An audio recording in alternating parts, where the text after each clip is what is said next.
तो आज हम क्या देखने वाले हैं, ट्रांसलेशन। कल हमने देखा था कि डीएनए से एमआरएनए का फॉर्मेशन हुआ न्यूक्लियस के अंदर। अब फिर एमआरएनए फ्लोट होके बाहर आता है न्यूक्लियस के बाहर। उसके बाद क्या बनना था, उसको एमआरएनए से प्रोटीन बना था और उसी प्रोसेस को क्या कहते हैं, ट्रांसलेशन। मतलब ट्रांसलेशन में क्या होगा, जो एमआरएनए जो फ्लोट होके बाहर आया न्यूक्लियस के, अब उससे क्या बनेगा, प्रोटीन। और इसी प्रोसेस को हम क्या कहते हैं, ट्रांसलेशन। अब प्रोटीन क्या था, ग्रुप ऑफ अमीनो एसिड्स। पहले मैं बना लेती हूँ, जो कल एमआरएनए में हमने देखा था जो फ्लोट होके बाहर आया था, मैं उसको ड्रॉ कर लेती हूँ। ये मान लो एमआरएनए है,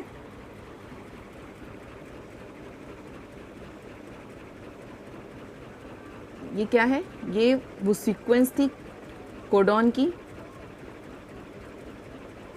अब जो सीक्वेंस कोडॉन की जो रहती है वो 3 की रहती है, तो उसे हम क्या बोलते हैं, ट्रिपलेट कोडॉन, क्योंकि उसमें 3 होते हैं, तो हम क्या कहते हैं, triplet codon.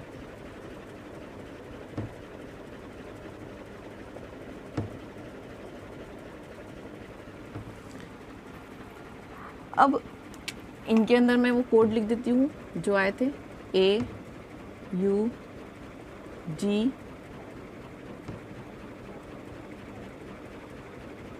C A G U C A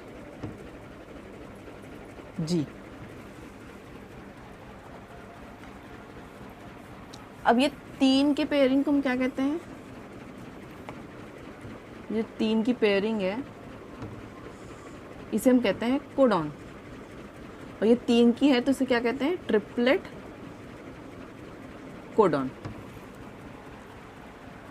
अब क्या होगा, अब ये जो एमआरएनए है ये बाहर आ गया, उसके पास में क्या है, मैसेज है। वो मैसेज लेके आया ना, डीएनए के पास से मैसेज लेकर आया है। अब मैसेज किसका है, प्रोटीन का। अब क्या होगा, जो टीआरएनए होता है, जो टीआरएनए है वो आएगा ऐसे, और वो इनको रीड करेगा, ये जो सीक्वेंस है उनको रीड करेगा।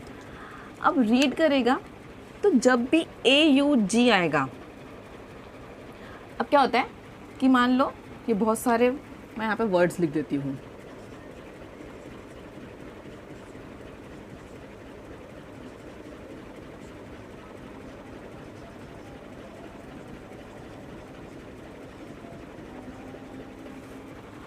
अब मैं जब यहाँ से रीड करूँगी तो ये मुझे कुछ काम का नहीं दिख रहा है। हाँ, अब काम का क्या दिख रहा है, टाइम।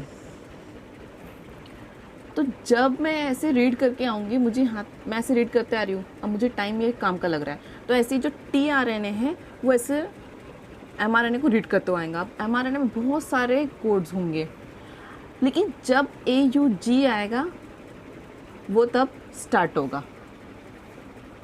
तब ये टीआरएनए आएगा, टीआरएनए ऐसा आता है, ये 3 रहेंगी, उसके ऊपर एक हेड पे अमीनो एसिड लगा होगा। जब वो AUG रीड करेगा तो ये जो अमीनो एसिड जिसके हेड पे लगा है वो यहाँ पे छोड़ देगा। तो मैं यहाँ पे लिख देती हूँ अमीनो एसिड 1। उसके बाद वो चला जाएगा, दूसरा टीआरएनए आएगा, फिर आगे वाली सीक्वेंस को रीड करेगा और फिर अपना उसके जो हेड पे जो अमीनो एसिड रहेगा उसको छोड़ देगा 2, फिर वो चला जाएगा, फिर नेक्स्ट आएगा टीआरएनए। ऐसे करते करते टीआरएनए आएंगे और लास्ट में एक आएगा स्टॉप कोडॉन, जिससे कि उनको पता चलेगा कि अब हमें स्टॉप होना है। जैसे जब AUG आएगा तो उसको पता है कि यहाँ से स्टार्ट करना है, रीड करना, तो वैसे ही स्टॉप कोडॉन होता है, जहाँ पे वो जो सीक्वेंस है वो स्टॉप हो जाएगी। अब ये जो अमीनो एसिड लेकर आए टीआरएनए, ये यहाँ पे पेप्टाइड बॉन्ड से अटैच हो जाएंगे। सो जो अमीनो एसिड जो टीआरएनए लेकर आया वो किससे बॉन्ड हो जाएंगे, पेप्टाइड बॉन्ड से। किसकी हेल्प से, rRNA की हेल्प से। अब ये mRNA है, टीआरएनए तो अमीनो एसिड लेकर आया, और ये जो अमीनो एसिड है ये एक पेप्टाइड बॉन्ड से अटैच है, और किसकी हेल्प से, एन ए के हेल्प से, जो कि राइबोसोमल आरएनए था। मैंने स्टार्टिंग में आपको बताया था 3 टाइप के mRNA आरएनए हैं, mRNA, tRNA और rRNA। तो जो rRNA है वो क्या करेगा, उसकी हेल्प से ये जो अमीनो एसिड है ये अटैच होते हैं।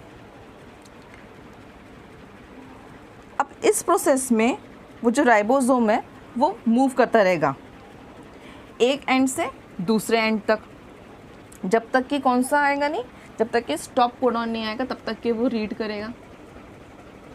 ठीक है, अब वो rRNA यहाँ से गया, स्टार्ट हुआ, यहाँ तक उसने रीड किया। तो जो rRNA है वो keep on moving from one end to mRNA to other end and by the distance of 1 triplet codon, और उसी को कहते हैं ट्रांसलोकेशन। जो rRNA है वो ये तीन के गैप से वो रीड करता हुआ चलता है, और उसी प्रोसेस को कहते हैं ट्रांसलोकेशन। ये तो ट्रांसलेशन है mRNA से प्रोटीन का बनना, और इसी प्रोसेस में है ट्रांसलोकेशन।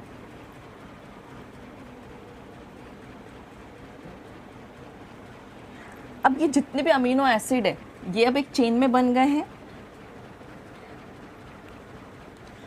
तो all amino acid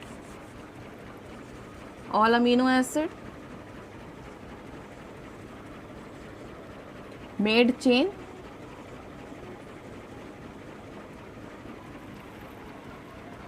and form protein.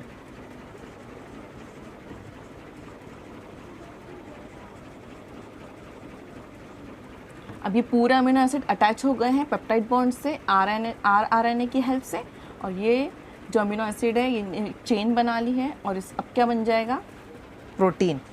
तो हमारा यहाँ पे जो ट्रांसलेशन था mRNA से प्रोटीन का फॉर्मेशन वो बन गया। तो यहाँ पे आपका ट्रांसलेशन और इसी में आपका ट्रांसलोकेशन एंड होता है। अब देखते हैं कि tRNA का स्ट्रक्चर कैसा है। तो उसका पिन के जैसा स्ट्रक्चर है, यहाँ बेस पे 3 ये होते हैं। अब एक क्वेश्चन होता है कि tRNA को कैसे पता चलता है कि मुझे यहाँ से स्टार्ट होना है और यहाँ पे स्टॉप होना है। तो इसके बेस पे, अब यहाँ पे कोडॉन है तो यहाँ पे उसके बेस पे क्या होते हैं, एंटीकोडॉन, जो कि इस कोडॉन के अपोजिट होते हैं। जैसे कि ए की जगह पे क्या होगा अपोजिट में, यू के अपोजिट में ए, और जी के अपोजिट में सी। तो जब जो tRNA था, तो जब ये UAC वाला आएगा तो ये यहाँ पे जाके स्टॉप हो जाएगा, क्योंकि इसका कोडॉन क्या है, ये है। तो यहाँ पे जाके स्टॉप हो जाएगा, उसके पास जो अमीनो एसिड है यहाँ पे वो छोड़ देगा और चला जाएगा। तो सब कोडॉन के लिए अलग अलग tRNA आएंगे, अपना अपना रीड करेंगे और वापस चले जाएंगे। AUG के लिए क्या होगा, अपोजिट कोडॉन UAC। तो यहाँ पे हमको जो हमारा ट्रांसलेशन था और ट्रांसलोकेशन था वो टॉपिक यहाँ पे एंड होता है।